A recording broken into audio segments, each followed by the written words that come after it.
Here's a 2v2 battle. We're on a map that we played a lot lately. This is Pinnacles? Austrian Pinnacles, I believe. Hey, my name is Jay Martin. Thanks for watching, everybody. I'm the Russian player closest to you. That's me right there. And over there, also playing as Russia, is Krasnikov.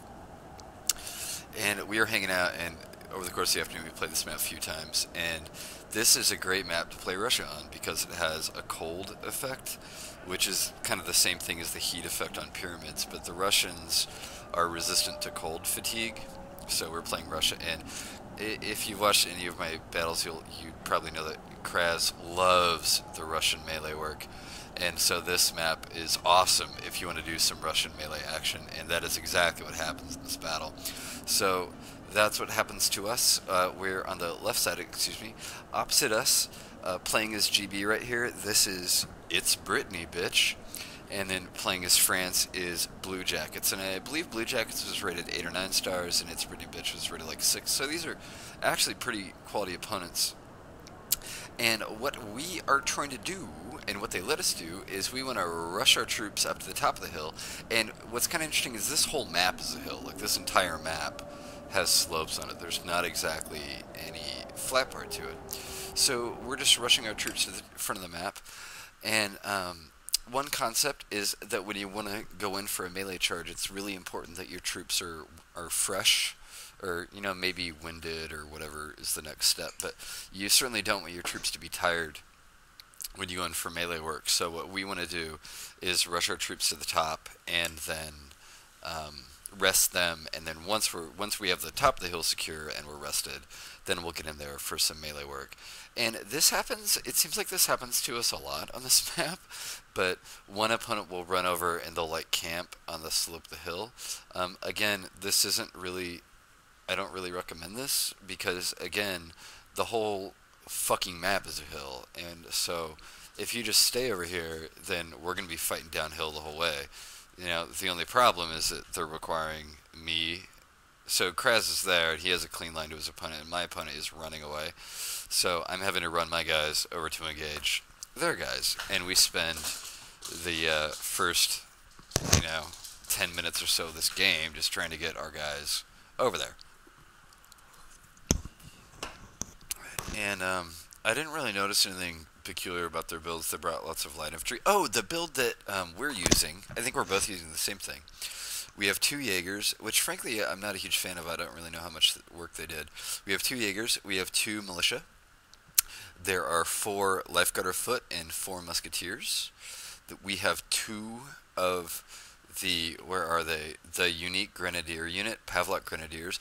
And Kraz puts chevrons on his Grenadiers, which he thinks is super important to them. I actually forgot to. The difference is I have an actual general staff unit, and Kraz just has his general in a regular unit. And I brought the Russian shooter cav just because I'd never used them before.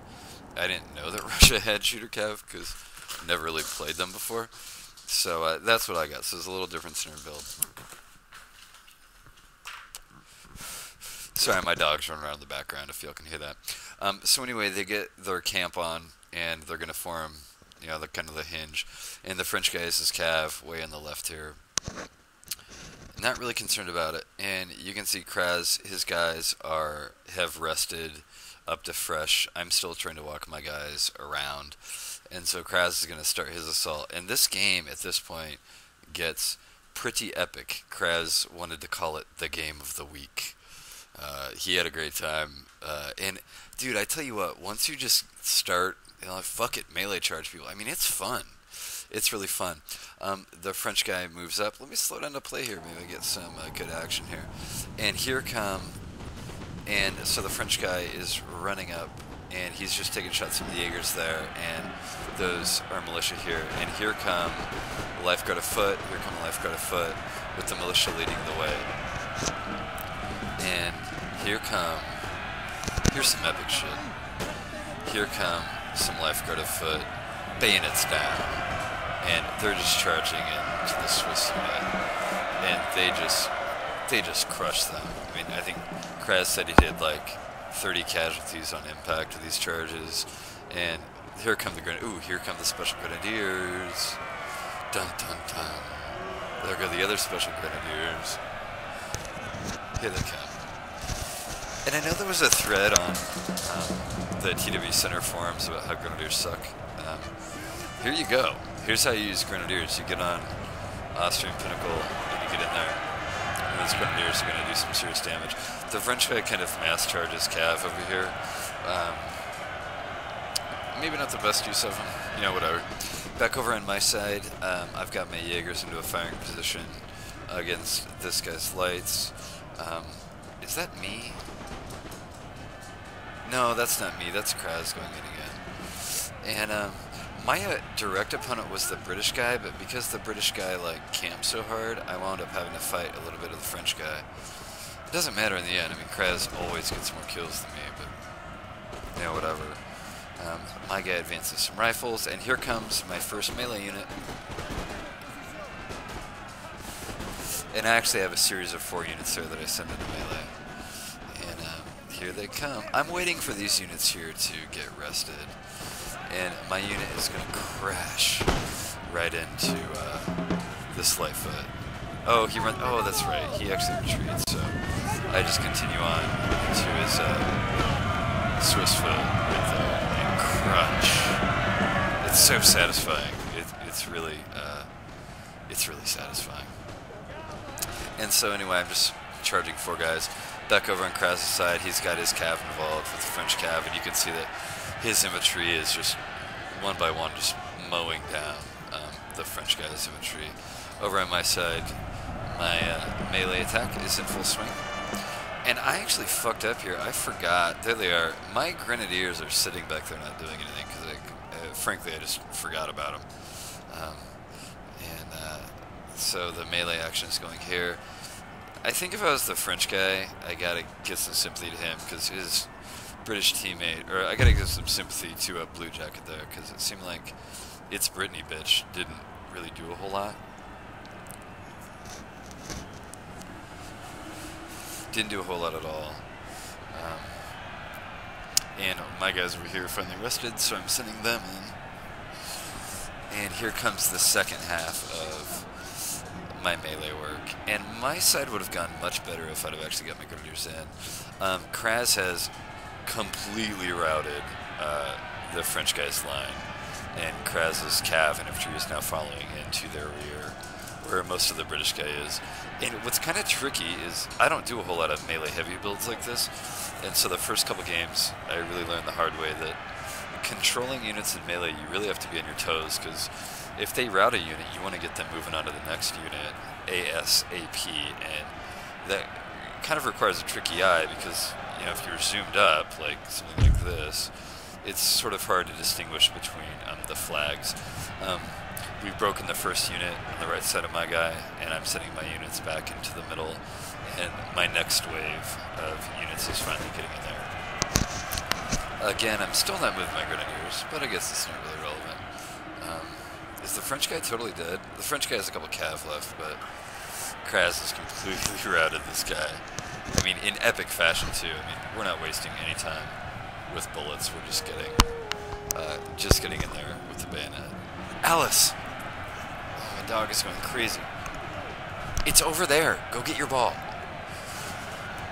Anyway, so I had moved cav up, or my shooter cav up, and this guy just formed square, which is kind of fine, actually, because these squares are going to put a whole lot of firepower on my rifles, and if they just stay there, then these guys can't help out with the melee action.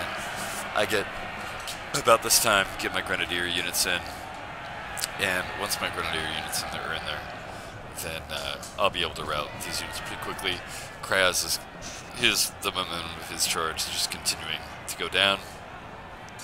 And the reason I kind of want to say that maybe these Jaegers weren't really valuable is I feel that, let me zoom into them, they're just shooting into the backs of my own guys. You know, I would rather just have another Grenadier, really. I mean, I didn't really look at how many kills these Jaegers got, but they seem sort of unnecessary. And you can see I'm starting to route. There they go. There they all go. I've routed the rest of the British guy's line or whatever. Really healthy, too. I mean, I think I only lost like 1 or 2 units this whole battle. I mean, really pretty much a beating. And especially the way that Kraz was able to carry the right side over there, just rolled right through him. And so the great big blob. I mean, I mean, this is a ginormous blob of units getting in there and getting in there to kick him out. Oh, somebody's messaging me. Bad timing. Anyway, so this is what's going on. And the ginormous Russian blob is about to carry down. And I think what Kraz really liked about this game is that we actually beat pretty good opposition. These guys were pretty good. And the Russian melee blob still managed to take him down.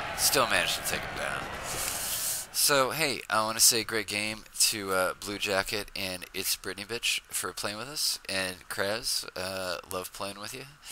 And new disciple for the Russian melee action. So there you go. Thanks for watching. If you get bored, upload a replay to tdbreplays.com.